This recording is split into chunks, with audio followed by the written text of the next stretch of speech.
نصر من اللہ وفتح قریب، جاگ اٹھے ہیں اہل سنت، گونج اٹھائے نعرہ ہے، دور ہٹو اے دشمن ملت، پاکستان ہمارا ہے۔ لبیک یا رسول اللہ، لبیک یا رسول اللہ، لبیک یا رسول اللہ، لبیک یا رسول اللہ۔ الفتح لنا الفتح لنا الفتح لنا الفتح لنا، پاکستان بنایا تھا، پاکستان بچائیں گے، پاکستان بنایا تھا، پاکستان بچائیں گے۔ ہم ہیں اہل سنت، ہم نے پاکستان بنایا تھا، ہم نے ہی انگریز یہاں سے انگلستان بھگایا تھا۔ ہم ہیں اہل سنت، ہم نے پاکستان بنایا تھا، ہم نے ہی انگریز یہاں سے انگلستان بھگایا تھا۔ ہم نے ہی وہ پرچم تھاما جس پہ چاند ستارہ ہے، دور ہٹو اے دشمن ملت، پاکستان ہمارا ہے۔ لبیک یا رسول اللہ، لبیک یا رسول اللہ، لبیک یا رسول اللہ، لبیک یا رسول اللہ۔ الفتح لنا الفتح لنا الفتح لنا الفتح لنا، پاکستان کا مطلب کیا؟ لا الہ الا اللہ، قانون ریاست کیا ہوگا؟ محمد رسول اللہ۔ فضل حق کا نعرہ حق ہے اب تک یاد زمانے کو، جس کا ایک فتویٰ تھا کافی افرنگ کے لرزانے کو۔ فضل حق کا نعرہ حق ہے اب تک یاد زمانے کو، جس کا ایک فتویٰ تھا کافی افرنگ کے لرزانے کو۔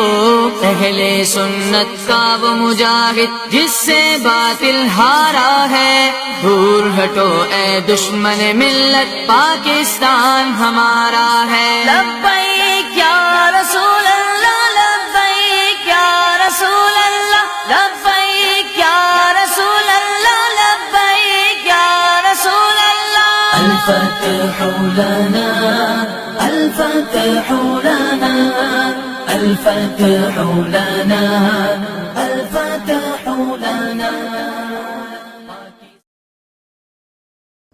بسم اللہ الرحمن الرحیم۔ فأما الزبد فيذهب جفاء وأما ما ينفع الناس فيمكث في الأرض۔ صدق اللہ العظیم وصدق رسولہ النبی الکریم الامین۔ ان اللہ وملائکتہ یصلون علی النبی یا ایہا الذین آمنوا صلوا علیہ وسلموا تسلیما۔ الصلاة والسلام علیکہ یا سیدی یا رسول اللہ وعلی آلک واصحابک یا حبیب اللہ۔ خشک شاخوں کو وہ تازہ گلاب دیتے ہیں، عہد پیری کو وہ پھر سے شباب دیتے ہیں۔ پڑھ لے درود غفلت نہ کر خدا کی قسم، تیرے سلام کا وہ اب بھی جواب دیتے ہیں۔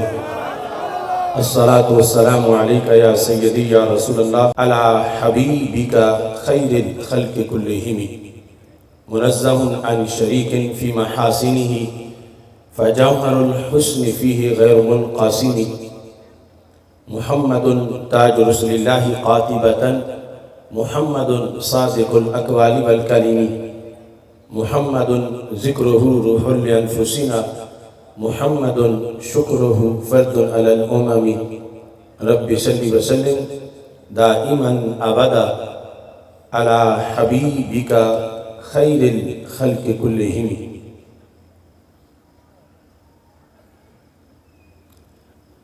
ہے زبانوں پر اگر لبیک کہنے کی صدا، ہے زبانوں پر اگر لبیک کہنے کی صدا، دل میں بھی اسلاف کا لالے گراں پیدا کرو، پھر اٹھا لو افق سے بچھڑے ستاروں کو ذرا، پھر اٹھا لو افق سے بچھڑے ستاروں کو ذرا، دیس کی راتوں میں اپنی کہکشاں پیدا کرو، پھر اٹھا لو افق سے بچھڑے ستاروں کو ذرا، دیس کی راتوں میں اپنی کہکشاں پیدا کرو، سامراجی فکر کے جگ سے ازالے کے لیے، سامراجی فکر کے جگ سے ازالے کے لیے، مشرق و مغرب میں اپنے رازداں پیدا کرو، جب نہیں منظور تم کو اہل مغرب کا نظام، جب نہیں منظور تم کو اہل مغرب کا نظام، مصطفیٰ کے دین سے اپنا جہاں پیدا کرو، جب نہیں منظور تم کو اہل مغرب کا نظام، مصطفیٰ کے دین سے اپنا جہاں پیدا کرو، ہے زبانوں پہ اگر لبیک کہنے کی صدا، دل میں بھی اسلاف کا لالے گراں پیدا کرو۔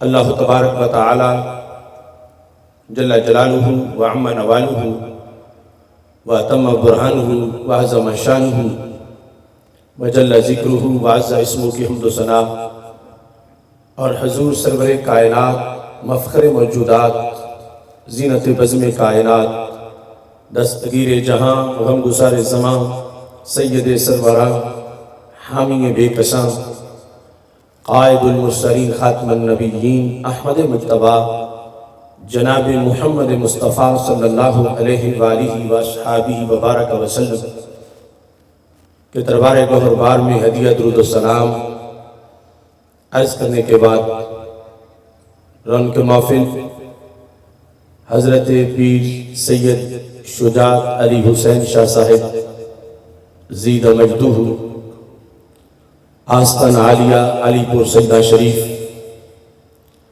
شیخ الحدیث حضرت علامہ حافظ غلام حیدر خادمی صاحب زید مجدہ، استاذ العلماء حضرت علامہ خاور حسین نقشبندی صاحب حافظہ اللہ تعالی، امیر تحریک لبیک یا رسول اللہ صلی اللہ علیہ وسلم، ضلع سیالکوٹ، محترم ماسٹر محمد ارشد صاحب ناظم اعلیٰ تحریک صراط مستقیم سیالکوٹ، محمد شعیب ڈار صاحب مرکزی سیکرٹری جنرل الغالبون پاکستان، وارثان منبر و محراب، ارباب فکر و دانش، نہایتی معزز و محتشم سامعین حضرات، رب ذوالجلال کے فضل اور توفیق سے شہر اقبال سیالکوٹ میں تحریک لبیک یا رسول اللہ صلی اللہ علیہ وسلم اور تحریک صراط مستقیم کے زیر اہتمام عظیم الشان لبیک یا رسول اللہ صلی اللہ علیہ وسلم کانفرنس کا انعقاد کیا جا رہا ہے۔ میری دعا ہے رب ذوالجلال ان تمام نوجوانوں کو، بزرگوں کو جنہوں نے اس کانفرنس کے لیے دن رات محنت کی ہے، اجر عظیم عطا فرمائے، اور خالق کائنات جل جلالہ تمام شرکاء کو قدم قدم پہ لاکھوں ثواب عطا فرمائے۔ رب ذوالجلال نے ہمیں دولت اسلام سے مالا مال کیا ہے، اور اس کے ساتھ ہمیں اپنے اور اپنے بھائیوں کے ایمان کی حفاظت کا حکم دیا ہے، اور جو دین رسول اللہ صلی اللہ علیہ وسلم لے کر آئے ہیں، خالق کائنات جل جلالہ نے اسے غالب کرنے کا حکم دیا ہے، اور اس دین کے خلاف جتنی قوتیں ہیں، اگرچہ وہ کتنی ہی فاسٹ ہو جائیں، قرآن میں رب ذوالجلال نے ہم سے وعدہ کیا ہے کہ وہ سب عارضی ہیں، جھاگ کی طرح ہیں، بالآخر زمین اسلام کی ہے۔ آج ہم جن حالات میں زندہ ہیں، امت مسلمہ پر جو آفتیں اور مصیبتیں اس وقت چھائی ہوئی ہیں، دین اسلام پر جو حملے ہو رہے ہیں، مسلک اہل سنت کے گرد جو گھیرا تنگ کیا جا رہا ہے، ان سب چیزوں کے جواب کے لیے ہمیں ایک فرنٹ، ایک محاذ، ایک قوت کی ضرورت ہے۔ حضرت غازی ممتاز حسین قادری شہید رحمۃ اللہ علیہ کے فیض شہادت نے وہ محاذ ہمیں تحریک لبیک یا رسول اللہ صلی اللہ علیہ وسلم کی شکل میں عطا کیا ہے۔ لبیک یا رسول اللہ صلی اللہ علیہ وسلم کانفرنس کے اس اجتماع میں اسی موضوع پر چند ضروری باتیں آپ سے کرنا چاہتا ہوں۔ ہمیں اس بات کا احساس ہے کہ مسلم امہ پہ کیا بیت رہی ہے۔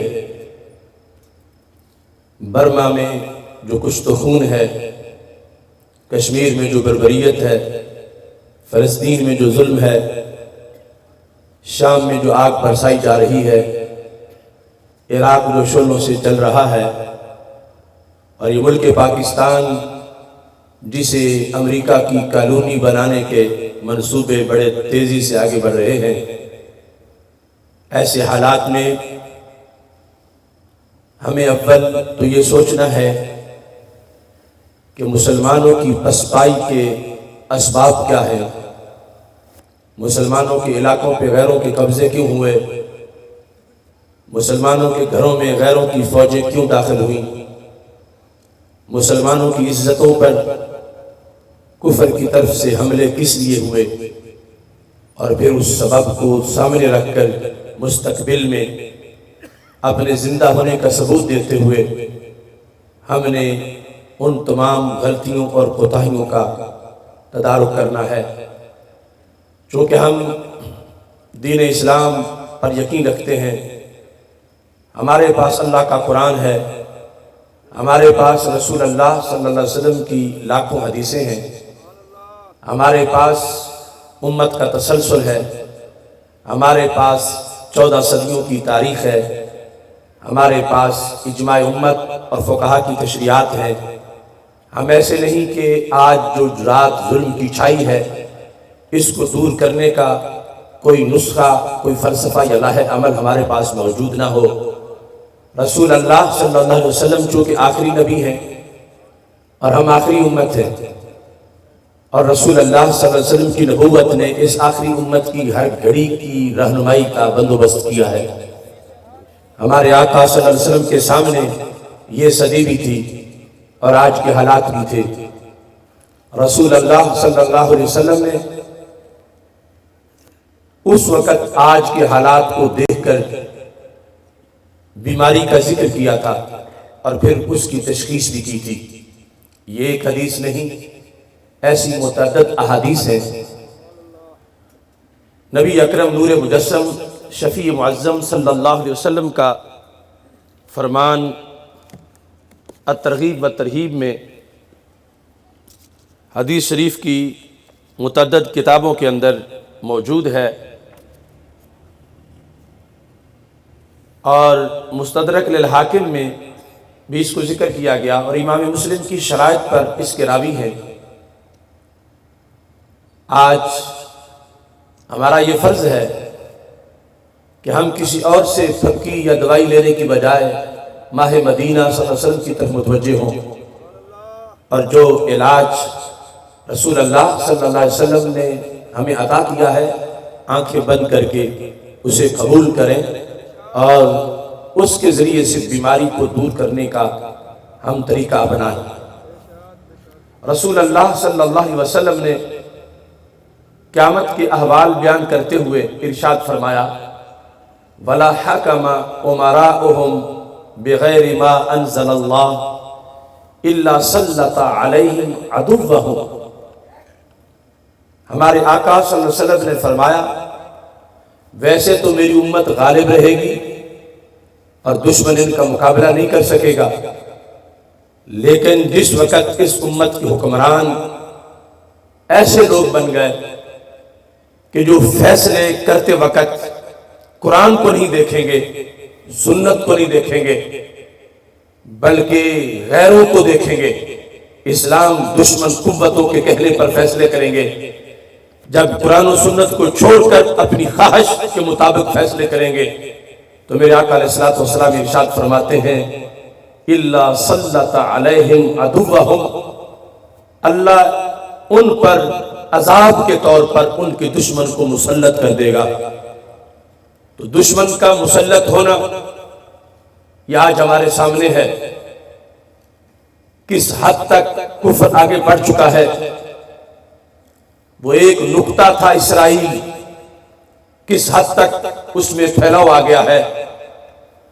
کشمیر میں مسلمانوں کی نسل کشی کر کے ہندو پنڈت آباد کیے جا رہے ہیں، برما میں دن دہاڑے مسلمانوں کو جلایا جا رہا ہے، زندہ لاشوں کو تڑپایا جا رہا ہے۔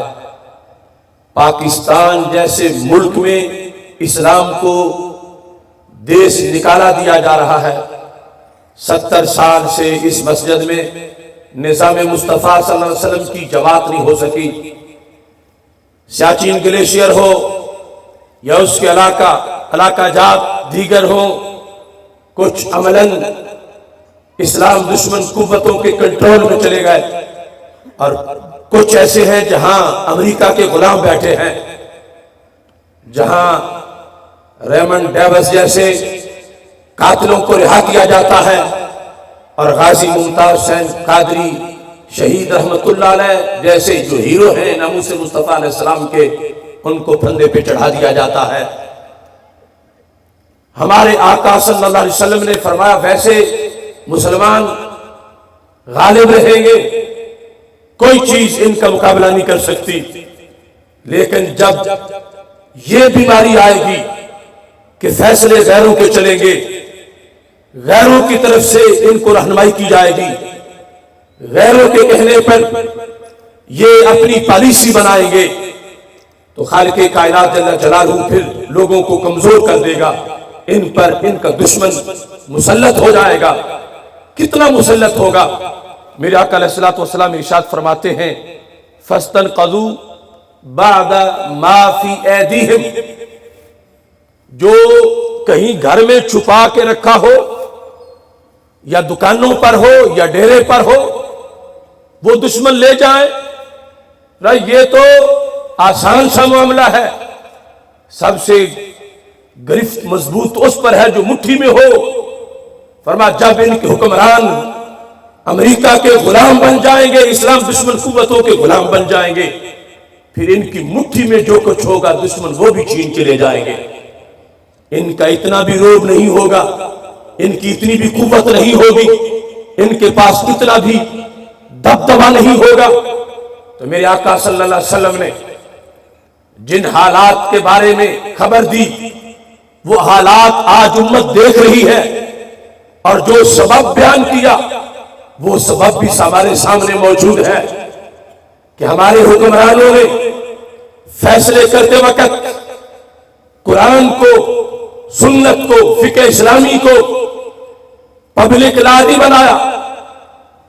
اب حضرت غازی ممتاز حسین قادری شہید رحمت اللہ علیہ ٹرائل کورٹ میں جب فیصلہ ہوا تو جج کہہ رہا تھا تمہارا عمل قرآن کے تو عین مطابق ہے، مگر میں تجھے سزائے موت سنا رہا ہوں۔ تو یہ ہے قرآن کو چھوڑ کے فیصلے کرنا، یہ ہے سنت کو چھوڑ کے فیصلے کرنا۔ اگر سنت سے پوچھا جاتا تو فیصلہ تو سنت میں لکھا تھا۔ حضرت عمیر رضی اللہ تعالیٰ عنہ نے جب اسماء بنت مروان کو سرکار سے پوچھے بغیر مارا تھا تو میرے آقا علیہ السلام سے پوچھا حل اخطأت، اے میرے پیغمبر آپ تھے بدر میں، پیچھے توہین ہوئی، میں نے گستاخ عورت آپ کے آنے سے پہلے ہی مار دی، فتویٰ بھی میرا تھا، تلوار بھی میری تھی، تو کیا میں نے کوئی خطا کی ہے؟ تو میرے آقا علیہ السلام نے فرمایا ما اخطأت بل نصرت اللہ ورسولہ، آپ نے کوئی غلطی نہیں کی، آپ نے رب کی بھی مدد کی ہے اور رب کے رسول علیہ السلام کی بھی مدد کی ہے۔ اور ساتھ یہ فرمایا من سرہ ان ینظر الی رجل من اہل الجنہ فلینظر الی عمیر، جسے یہ شوق ہو وہ تازہ جنتی کا دیدار کرے، وہ میرے عمیر کا دیدار کر لے۔ یہ ہے قرآن و سنت۔ اب اسے چھوڑ کر جب فیصلہ کیا جائے تو سرکار فرماتے ہیں دشمن مسلط ہو جائے گا۔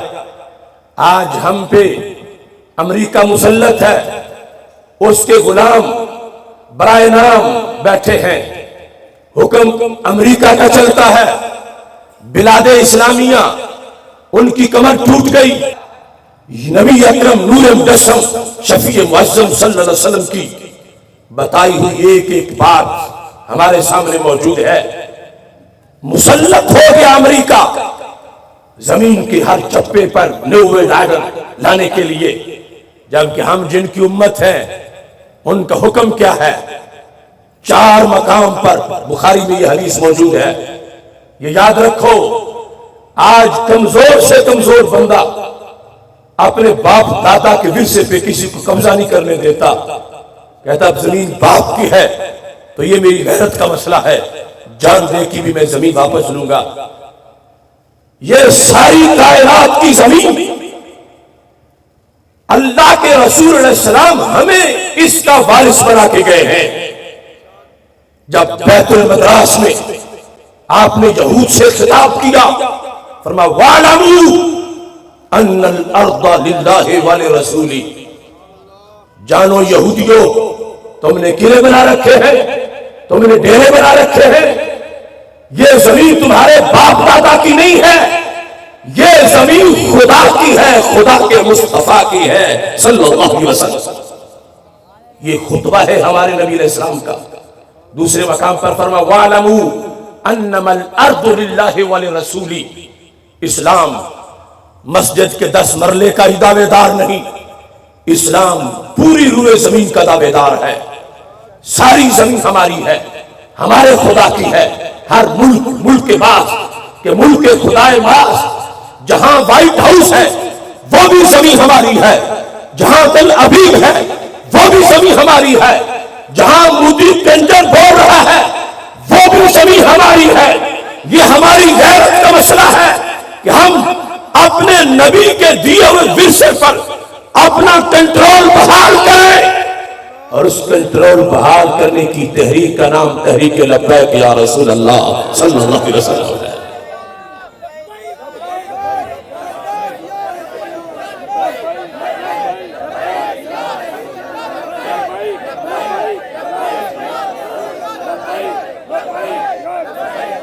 یا تو یہ ہوتا کہ ہمارے آقا علیہ السلام نے یہ حکم نہ دیا ہوتا، مسجد تک حجرے تک ہمیں محدود کیا ہوتا، تو زمین پہ جو بھی محل بناتا، قلعے بناتا۔ میرے آقا علیہ السلام نے خطوط لکھے بادشاہوں کو، کسی کو ملک نہیں لکھا۔ کرمانی پڑھو، عمدۃ القاری پڑھو، ارشاد الساری پڑھو، فتح الباری پڑھو، بخاری کی شروحات میں ساتھ لکھا ہے کہ وہ تو ملک کہلواتا تھا، سرکار نے ملک کیوں نہ لکھا؟ ملک روم نہیں کہا، ملک بحرین نہیں کہا، ملک بصرہ نہیں کہا، عظیم الروم، عظیم البحرین، ملک کیوں نہ لکھا؟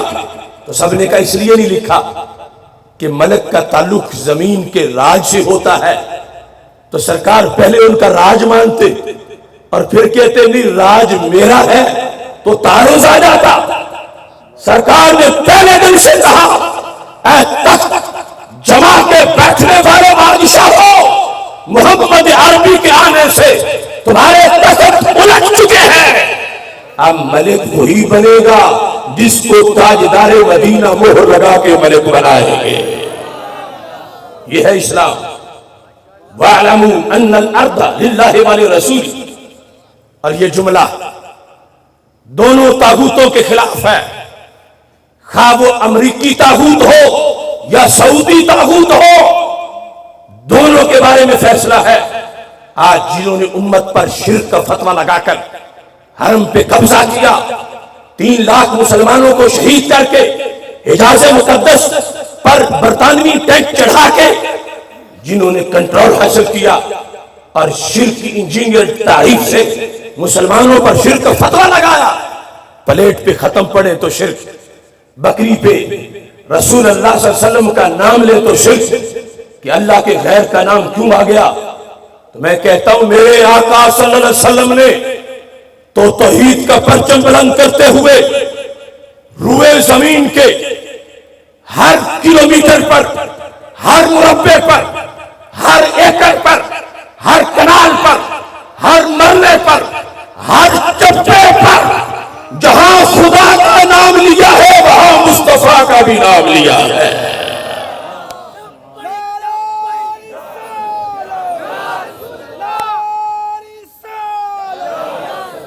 جو کہتے ہیں آج مسجدوں سے پہلے یہ تھا کہ یا اللہ یا رسول اللہ صلی اللہ علیہ وسلم یوں نہ لکھو، یا مٹانے کا جھگڑا تھا۔ اب تو سعودی میں یہ بھی فتویٰ چلتا ہے کہ ایک کونے پہ اللہ دوسرے پہ صرف محمد بھی نہ لکھو۔ آج تو داعش کے جھنڈے میں محمد الرسول اللہ لا الہ الا اللہ کے ساتھ ملا کے نہیں لکھا جا رہا، نیچے لکھا جا رہا ہے۔ انہیں اتنا شرک فوبیا ہو گیا ہے کہ اللہ کے نام کے ساتھ نبی کا نام کلمے میں بھی لینے کو تیار نہیں، مسجد میں لکھنے کو تیار نہیں، جبکہ اللہ کے رسول علیہ السلام نے کہا شرق ہو، غرب ہو، شمال ہو، جنوب ہو، عرب ہو، عجم ہو، جو بھی بر اعظم ہو یا بر صغیر ہو، اس کے ہر چپے کا مالک بیک وقت خدا بھی ہے اور خدا کے رسول صلی اللہ علیہ وسلم بھی ہے۔ للہ والے رسولی، اللہ اور اللہ کے رسول علیہ السلام کے لیے ہے۔ اس کے تقاضے وہی پورے کر سکتا ہے جس کے سینے میں فکر رضا موجود ہو، جس کے سینے میں فکر گنج بخش موجود ہو، جس کے سینے میں فکر غریب نواز موجود ہو، جس کے سینے میں فکر غوث اعظم موجود ہو، جس کے سینے میں فکر بخاری موجود ہو، جس کے سینے میں فکر امام اعظم ابو حنیفہ موجود ہو، فکر حسنین کریمین اور فکر خلفائے راشدین موجود ہو۔ یہ ہے کہ ہمارے آقا علیہ الصلوۃ والسلام کا ملک کوئی تھوڑا نہیں، اتنا زیادہ ہے۔ للہ والے رسولی، فرمایا ساری زمین اللہ کی اور اللہ کے رسول علیہ السلام کی ہے، لہذا ہم رب کے غداروں کو اور نبی کے غداروں کو زمین پہ ان کے قبضے، یہ ہماری غیرت کا سوال ہے۔ ہمیں اسلام یہ دعوت دے رہا ہے کہ ہم اتنے مضبوط ہوں، اپنے گھر بھی محفوظ کریں، اپنے قبضے بھی چھڑائیں اور دنیا کو یہ بتائیں کہ اسلام کل بھی اللہ کے شیروں کا مذہب تھا اور آج بھی نبی کے غلاموں کا مذہب ہے۔ اس سلسلہ میں یہ بات بھی بڑی قابل غور ہے کہ ایک چیز پوری کی پوری یا تو ہو نا پارٹنرشپ ہو، آدھی ایک کی ہو آدھی دوسرے کی ہو، مثلا موٹر سائیکل ہے تو 40,000 کی ہے، دونوں نے 20,000 ڈالا ہے، آدھا آدھا حصہ ہے۔ ایک یہ ہے کہ پوری موٹر سائیکل جب ایک بندے کی ہے تو دوسرے کی کیسی ہو سکتی ہے، دوسرے کی ہے تو پہلے کی کیسی ہو سکتی ہے؟ چیز ایک کے ملک میں ہوتی ہے، بیک وقت پورے کی پوری دو ملک میں نہیں ہو سکتی۔ تو یہ کیسے ہے کہ ساری زمین بیک وقت خدا کی بھی ہے اور ساری زمین بیک وقت مصطفیٰ کی بھی ہے، دونوں کی ہے؟ یا تو آدھی آدھی آدھی خدا کی ہے، آدھی مصطفیٰ علیہ السلام کی ہے۔ نہیں، سرکار فرماتے ہیں شرق و غرب ساری اللہ کی بھی ہے اور ساری اللہ کے رسول علیہ السلام کی بھی ہے۔ تو بریلی کے تاجدار نے مسئلہ حل کیا، محبوب و محب میں نہیں میرا تیرا، یہ ہے وَاعْلَمُوا أَنَّ الْأَرْضَ لِلَّهِ وَلِرَسُولِهِ۔ تو میرے آقا علیہ السلام ہمیں یہ حکم دے کر گئے اور پھر فرمایا کہ جس وقت حکمران آ جائیں گے ایسے کہ جو ما انزل اللہ کو چھوڑ کر فیصلے کر رہے ہوں گے تو پھر مسلمانوں پر کڑا وقت آ جائے گا، ہاتھوں سے چیزیں کافر چھین کے لے جائیں گے۔ اور ساتھ ہی فرمایا وَمَا عَطَّلُوا کتاب اللہ و سنت نبیہ الا جعل اللہ بأسہم بینہم۔ آج دوسرا بڑا مسئلہ خانہ جنگی ہے، دوسرا بڑا مسئلہ دہشت گردی ہے۔ اب پاکستان میں کتنے لوگ ہیں جو موت کا لقمہ بن گئے. ایک طرف افواج پاکستان ہے اور اس ملک کی افواج ہے جو اس نظریے پہ بنا تھا جس پہ مدینہ منورہ کی سلطنت بنی تھی. اتنے اہم مقدس ملک کی مقدس فوج، اور دوسری طرف کلمہ پڑھ کے اس فوج کو مرتد کہنے والا ٹولہ، طالبان ہو، داعش ہو، مصر، یمن، عراق، شام، الجزائر، سوڈان، ہر طرف خون بہ رہا ہے مسلمانوں کا، آپس میں جنگ. کیوں ایسا ہوا؟ میرا آقا علیہ السلام فرماتے ہیں وَمَا عَطَّلُوا كِتَابَ اللَّهِ وَسُنَّةَ رَسُولِهِ، کہ جس وقت میری امت کے لوگ قرآن کو معطل کر دیں گے، معاذ اللہ یہ لفظ سرکار کے ہیں، قرآن کو معطل کر دیں گے اور سنت کو معطل کر دیں گے، تو پھر ان کی جانیں خطرے میں ہیں، ان کے گھر خطرے میں ہیں، پھر خون بہتا رہے گا، پھر خون خرابہ ہوگا. آج قرآن ہے مسجد کی الماری میں، قرآن قائم نہیں. اللہ نے ہمیں قائم کرنے کا حکم دیا، صرف حفظ کا حکم نہیں دیا، صرف تدریس کا حکم نہیں دیا، صرف تعلیم کا حکم نہیں دیا، صرف حجرے والے عمل کا حکم نہیں دیا، بلکہ ہمیں حکم ہے قرآن کو قائم کرنے کا. اور اگر قائم نہ کر سکے تو پھر صفر قرار پائیں گے. بخاری شریف میں ہے، حضرت سفیان کہتے ہیں جب میں ایک آیت پڑھتا ہوں مجھے اتنا ڈر آتا ہے اتنا اور کسی آیت سے ڈر نہیں آتا. پوچھا گیا وہ کون سی؟ بخاری میں ہے. انہوں نے کہا جو رب فرماتا ہے قل یا اہل الکتاب لستم علی شیء حتی تقیموا التوراۃ والانجیل وما انزل الیکم من ربکم. اے پیغمبر صلی اللہ علیہ وسلم فرما دو اہل کتاب سے، فرما دو یہود سے، فرما دو نصارہ سے، فرما دو تورات والوں سے، زبور والوں سے، انجیل والوں سے، کیا لستم علی شیء، تم زیرو ہو، تم صفر ہو، تم کچھ بھی نہیں ہو. لستم علی شیء، تم کچھ نہیں ہو. کیوں؟ حتی تقیموا التوراۃ والانجیل وما انزل الیکم من ربکم. تب کچھ ہوتے کہ تم تورات کو قائم کرتے، تب تمہارا وزن ہوتا کہ تم انجیل کو قائم کرتے، تب تمہارا وزن ہوتا کہ تم زبور کا نظام نافذ کرتے. جب ٹائم تھا زبور کا، جب ٹائم تھا تورات کا، جب ٹائم تھا انجیل کا، تم اس وقت کچھ نہ کر سکے تو رب کہتا نبی نے فرما دو تم زیرو ہو کہ تم اپنی کتاب قائم بھی نہیں کر سکے. یہ نہیں کہا کہ تم اپنی کتاب کے حافظ بھی نہیں بنے، تم اپنی کتاب کے معلم بھی نہیں بنے، تم اپنی کتاب کے مدرس بھی نہیں بنے، تم نے اپنی کتاب کا حجرے میں اس پہ عمل نہیں کیا، نہیں قائم کرنے کا کہا. حضرت سفیان کہتے ہیں میں ڈرتا اس لیے ہوں کہ اگر اہل کتاب قائم نہ کریں تو زیرو ہے، اگر ہم نہ قائم کر سکے تو ہم کیا ہوں گے.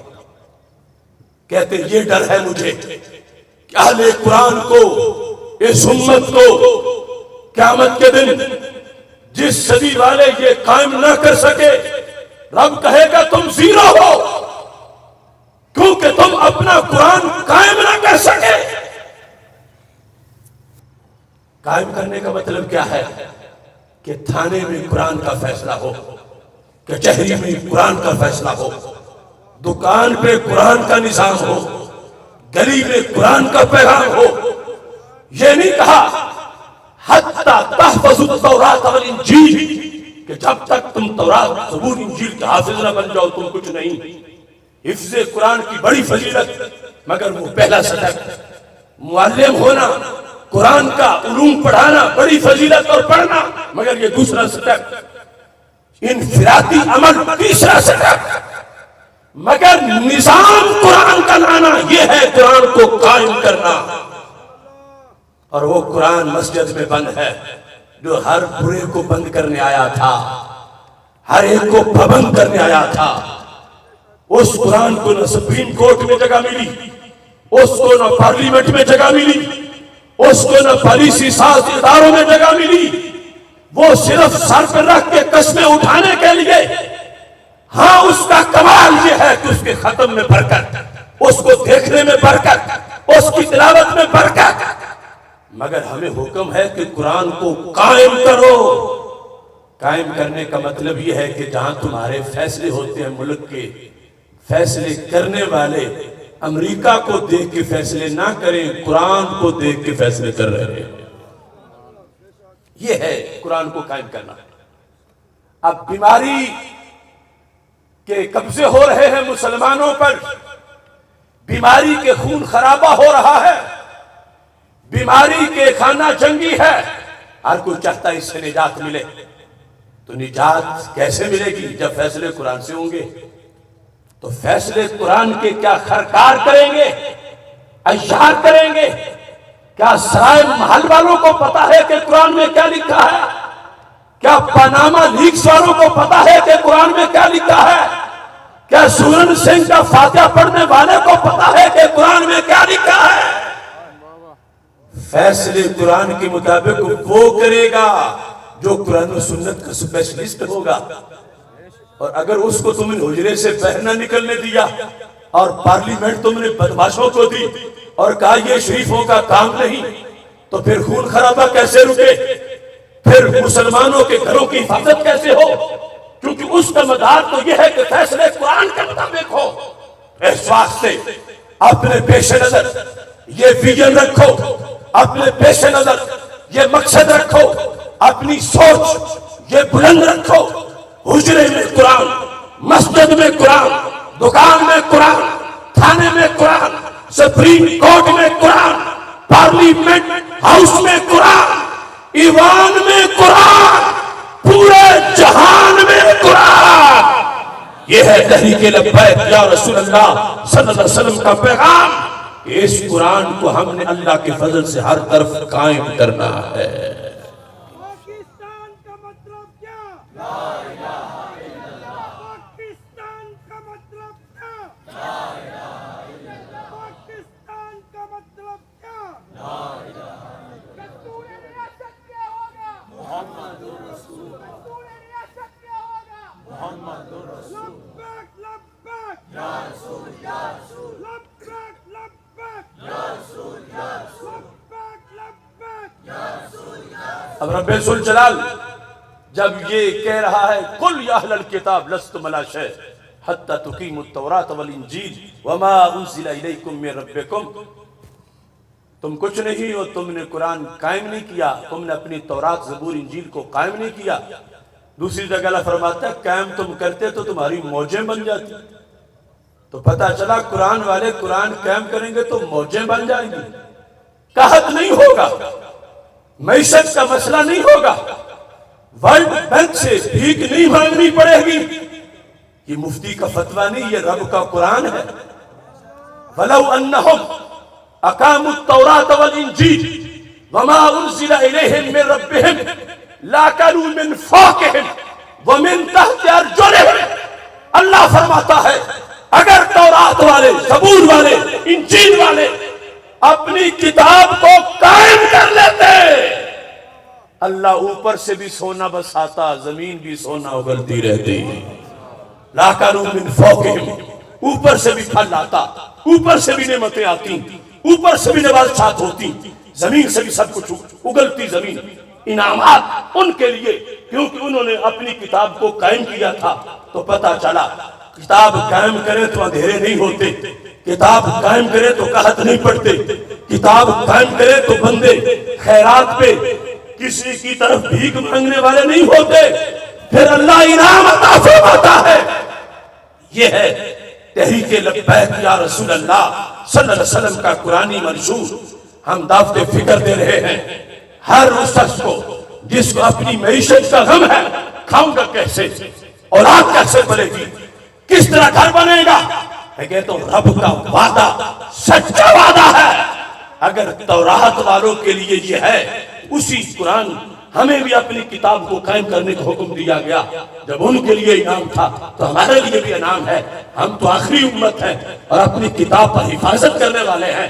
اس واسطے کوئی بھی ایسا غم نہیں کہ جو مسلمان کو سرنگوں کر سکے۔ اللہ فرماتا ہے تمہیں اتنی اللہ ہمت دے گا کہ سارے خطرے دور ہو جائیں گے، خوف ہٹ جائیں گے، اللہ تمہاری پوری دھرتی کو امن سے معمور فرما دے گا۔ قرآن مجید برہان رشید میں خالق کائنات جل جلالہ نے فرمایا جن لوگوں کے دلوں میں بیماری ہے، یقولون نخشى ان تصیبنا دائرہ، ہمیں ڈر ہے اگر ہم نے کافروں سے دوستی نہ کی ہمیں تو اڑا دیں گے، وہ ہم کیسے بچیں گے، ہماری زمین تنگ ہو جائے گی۔ اللہ فرماتا صلی اللہ علیہ بالفتح فیصبحوا علی ما اصروا فی انفسہم نادمین، جو تمہیں کافروں سے ڈرانے والے ہیں انہیں میرا قرآن سناؤ، قریب ہے کہ رب فتح دے دے گا۔ تو ایسی باتیں کرنے والے سر جھکا رہے ہوں گے، تم چہرے دکھا رہے ہوگے۔ کوئی کہتا ہے کچھ نہیں ملے گا کھانے کو، تو اللہ تعالیٰ فرماتا وَإِنْ خِفْتُمْ عَيْلَةً فَسَوْفَ يُغْنِيكُمُ اللَّهُ مِنْ فَضْلِهِ إِنْ شَاءَ۔ اگر تمہیں ناداری کا خطرہ ہے، تمہیں بھوک کا خطرہ ہے، فرمایا اللہ تمہیں غنی کرے گا۔ یہ قرآن میں سارے باتیں موجود ہیں۔ بھروسہ ورلڈ بینک پہ نہ کرو، بھروسہ امریکہ پہ نہ کرو، بھروسہ اپنے خالق پہ کرو۔ یہ باتیں ساری کھول کے اس لیے بیان کی گئی کہ قرآن کے بعد کوئی رب کا پیغام نہیں آئے گا، یہ آخری پیغام ہے۔ تو رب نے اس وقت چونکہ اس طرح کی باتیں کرنے والا ٹولہ موجود تھا جن کو منافقین کہا جاتا تھا، اللہ نے ان کے جواب میں آیات نازل کر دی۔ آج انہی کی پیداوار، سیکولر دماغ، مختلف قسم کے بہروپیے ٹی وی چینلوں پہ بیٹھ کر وہ مسلمانوں کو جھکا رہے ہیں اپنے قبلے امریکہ کی طرف۔ تو ہم نے امریکہ کی غلامی کا پٹا گلے میں نہیں ڈالا، ہم نے گنبد خضرا سے وفا کی قسم کھائی ہے۔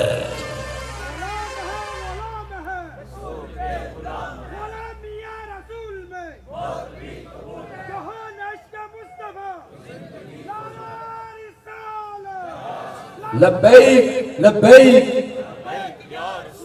لبیک لبیک لبیک یا رسول اللہ، لبیک لبیک لبیک یا رسول اللہ، لبیک لبیک لبیک یا رسول اللہ، لبیک لبیک لبیک۔ آج ایک فیشن ہے، لوگ کہتے ہیں مذہب برحق ہے، ٹھیک ہے، لیکن مذہب کو مسجد تک رکھو۔ کہتا ہے مذہب ٹھیک ہے لیکن مذہب کو مدرسہ تک رکھو۔ مذہب ٹھیک ہے مگر مذہب کو پارلیمنٹ میں کیوں لے آئے ہو؟ مذہب ٹھیک ہے مگر سپریم کورٹ میں سے کیوں لانا چاہتے ہو؟ یہ بات بھی اس وقت کچھ لوگوں نے کی تھی جب قرآن ابھی اتر رہا تھا، تو اللہ نے ان کا حکم بیان کیا۔ میں دعوت دیتا ہوں سیکولر دماغوں کو جو کہتے ہیں کھانا فل کرتے ہوئے فارم کا اسلام لکھیں گے۔ کوئی کہتا ہے اسلام مذہب ہے، سوشلزم ہماری سیاست ہے۔ کوئی کہتا ہے اسلام مذہب ہے، آگے وائٹ ہاؤس ہمارا سیاسی قبلہ ہے۔ کوئی کہتا ہے نماز کا طریقہ محمد عربی صلی اللہ علیہ وسلم سے لیں گے، سلطنت چلانے کا طریقہ اس ماڈرن کائنات سے لیں گے۔ تو اللہ کے قرآن نے اس وقت کہا تھا، 5واں پارہ ہے، أَلَمْ تَرَ إِلَى الَّذِينَ يَزْعُمُونَ أَنَّهُمْ آمَنُوا بِمَا أُنزِلَ إِلَيْكَ وَمَا أُنزِلَ مِن قَبْلِكَ۔ میرے محبوب آپ نے انہیں نہیں دیکھا؟ کون سے لوگ جو یہ گمان کرتے ہیں کہ ہم جو آپ پہ اترا اس پر بھی ایمان لے آئے، اور جو آپ سے پہلوں پہ اترا اس پر بھی ایمان لے آئے۔ اب تورات، زبور، انجیل سب پر ہمارا ایمان ہے، اور سورہ بقرہ کے آغاز میں جو متقین کی شان ہے وہ یہی تو لکھا ہے، وَالَّذِينَ يُؤْمِنُونَ بِمَا أُنزِلَ إِلَيْكَ وَمَا أُنزِلَ مِن قَبْلِكَ۔ تو یہ پورا میرٹ وہ پورا کر رہے ہیں۔ وہ نہیں کہتے کہ ہم منکر قرآن ہیں یا قرآن کے کچھ حصے کے منکر ہیں، کہتے ہیں ہم سارے قرآن کو ماننے والے ہیں، ہم ساری تورات، زبور، انجیل کو ماننے والے ہیں۔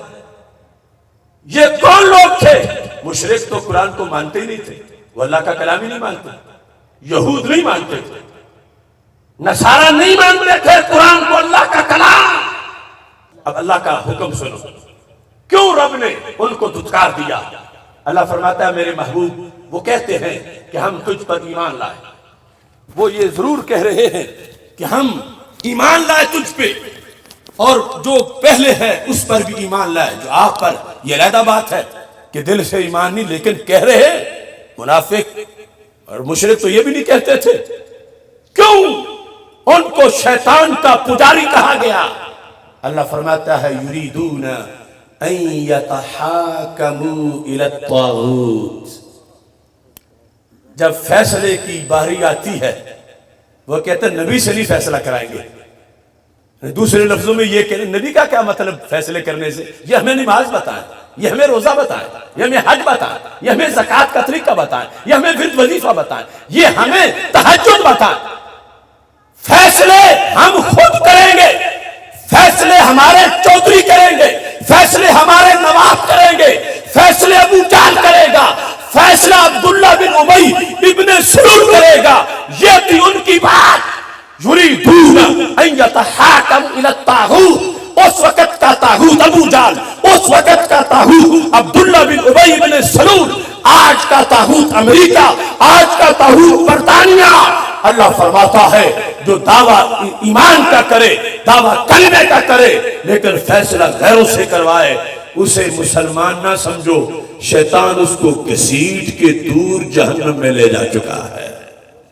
یہ اللہ کا قرآن ہے، ہم اس کے قائل، ہمارا راہ عمل قرآنی، یہ ایک ایک آیت علماء کرام اور آپ سن کر، یہ تو ویسے صاحب علم بیٹھے ہیں سٹیج پہ، ان کو خطبات جمعہ کا موضوع بناؤ کہ حکم قرآن کتنا لازم ہے، نظام مصطفیٰ علیہ السلام پر یقین کتنا لازم ہے۔ اللہ فرماتا فلا وربک، رب قسم اٹھائے بغیر بھی کہتا تو کوئی شک نہیں تھا، رب نے قسم اٹھائی، اور قسم بھی اس ذات کی اٹھائی کہ جس ذات سے بڑی ذات مخلوق میں ہے ہی کوئی نہیں۔ فلا وربک، محبوب مجھے تیرے رب کی قسم، محبوب مجھے تیرے رب کی قسم۔ اس مقام پہ یہ نہیں کہا فلا ورب الشمس، فلا ورب القمر، فلا ورب الکعبہ، نہیں، فلا وربک، محبوب مجھے تیرے رب کی قسم۔ لا یؤمنون، ہرگز وہ مومن نہیں۔ آگے حتیٰ تب آتا ہے جب پہلے سارے افراد مکمل ہو جاتے، حتیٰ تب آتا ہے بلا تمثیل۔ کسی پیر نے کہا میرا تو مرید تب ہے کہ یہ ایک بوری سر پہ اٹھا، کہا تب ہے کہ اٹھا کے دیوار پہ چڑھ، تب ہے حتیٰ کہ پہاڑ پہ چڑھ، تب ہے حتیٰ کہ ہمالیہ کی چوٹی پہ چڑھ، حتیٰ آخر میں آتا ہے۔ اللہ فرماتا ہے میرے نبی اگرچہ نماز پڑھے مومن نہیں، اگرچہ زکوٰۃ دے مومن نہیں، اگرچہ حج کرے مومن نہیں، اگرچہ روزہ رکھے مومن نہیں، مومن تب ہے حتیٰ یحکموک، جب تمہارا نظام مانے تو پھر مومن ہے۔ اتنا اہم ہے نظام مصطفیٰ صلی اللہ علیہ وسلم، یہ ہے قرآن۔ فلا وربک لا یؤمنون، لا یؤمنون حتی یحکموک، یہاں تک کہ تمہاری حکومت مانے، اے سونے پیغمبر تمہاری حکومت مانے، تمہارا فیصلہ مانے، تمہارا حکم مانے، تمہارا راج مانے، تمہارا نظام مانے، پھر مومن ہے۔ اور کیسے مانے؟ زبان پہ شکایت لانا تو درکنار، دل میں مندہ خیال بھی نہ آئے۔ ثم لا یجدوا فی انفسہم حرجا مما قضیت ویسلموا تسلیما۔ آپ نے فیصلہ کر دیا من بدل دینا فاقتلوہ، جس نے دین بدلا اسے قتل کرو۔ اگر توہین رسالت کے بغیر اس نے مرتد ہوا تو 3 دن دو، توہین رسالت کر کے ہوا تو 3 منٹ بھی نہیں، توہین رسالت کے بغیر مرتد ہوا